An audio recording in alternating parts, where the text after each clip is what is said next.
can't live in Gaza right now, and I think we need another location. I think it should be a location that's going to make people happy. Donald Trump क्या Gaza को कब्जे में लेने जा रहे हैं? बहुत बड़ा सवाल है। ये ऐसा वक्त है जब इजराइल और हमास के बीच 7 अक्टूबर 2023 से शुरू हुई वॉर अब थम रही है। करीब 15 महीनों के बाद हमास और इजराइल 9 जनवरी 2025 से पहले फेज के सीजफायर को अंजाम देना शुरू कर चुके हैं और अब बात सेकेंड और थर्ड फेज के सीजफायर की शुरू हो रही है।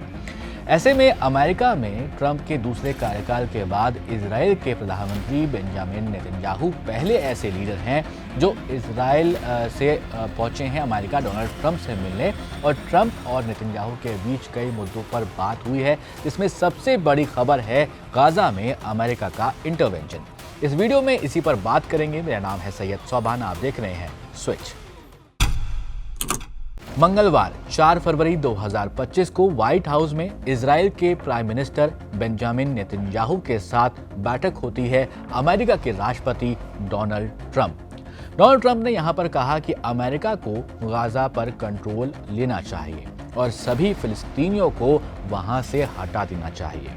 ट्रंप का इस तरीके का बयान हाल ही में किसी भी अमेरिकन लीडर के जरिए दिया गया सबसे ज्यादा कंट्रोवर्शियल स्टेटमेंट में से एक है।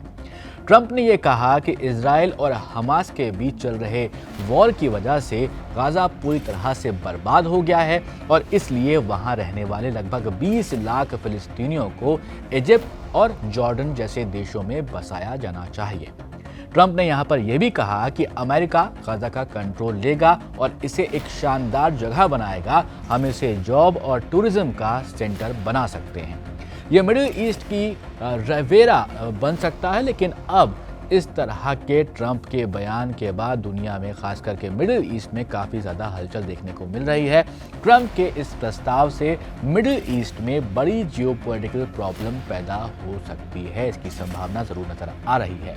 कई दशकों से गाजा अरब इजरायली कॉन्फ्लिक्ट का सेंटर बना रहा है और वहाँ के लोगों को ज़बरदस्ती हटाने की जो प्लानिंग है उसको अंतर्राष्ट्रीय कानूनों का उल्लंघन भी माना जा सकता है।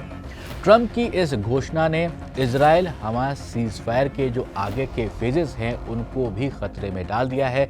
जैसा हमने आपको वीडियो के शुरू में बताया कि पहला फेज सीजफायर का कंप्लीट हो गया है और दूसरे और तीसरे फेज की जो बातचीत है वो शुरू हो चुकी है। हमास ने इजराइल के कई बंधकों को छोड़ दिया है और आगे के फेजेस में कई बंधकों को छोड़ा जाना है। अमेरिका फिलहाल दोनों ही पक्षों के बीच शांति बनाने और इजराइल के जो बचे हुए बंधक हैं उनको छुड़ाने की पूरी कोशिश में लगा हुआ है, जुटा हुआ है। लेकिन अमेरिका की तरफ से आए इस तरीके के बयान से सीजफायर में भी प्रॉब्लम हो सकती है। ट्रंप के बयान के बाद हमास और अरब देशों का भी रिएक्शन आना शुरू हो गया है। ट्रंप के इस बयान के बाद हमास ने फौरन इसका विरोध कर दिया है और हमास के सीनियर एक लीडर हैं समी अबू जुहरी, उन्होंने कहा है कि ट्रंप का ये प्रस्ताव पूरे क्षेत्र में अराजकता और तनाव पैदा कर सकता है। फिलिस्तीनियों को उनके घरों से जबरन नहीं हटाया जा सकता है। इजिप्ट और जॉर्डन ने भी गाजा के रेफ्यूजीज को लेने से इनकार कर दिया है। अब जब ये बात डोनाल्ड ट्रंप तक पहुंचती है तो ट्रंप ने इस पर कहा कि वो यानी कि इजिप्ट और जॉर्डन अभी इनकार कर रहे हैं, लेकिन ट्रंप उन्हें मना लेंगे, वो मना लेंगे ऐसा कह रहे हैं। इस बैठक के बाद जो नेता सबसे ज़्यादा खुश नज़र आ रहे थे उनको आप जानते ही हैं, तस्वीरों में देख रहे हैं, उनका नाम है नेतन्याहू। नेतन्याहू ने बैठक के बाद ट्रंप के लिए कहा कि ट्रंप हर चीज़ को बड़ी ही क्लैरिटी के साथ देखते हैं और ये भी कहते हैं वो आगे कि अमेरिकी राष्ट्रपति की यही जो सोच है मिडिल ईस्ट को वो बदल सकती है और मिडिल ईस्ट के पूरे इलाके में शांति भी ला सकती है।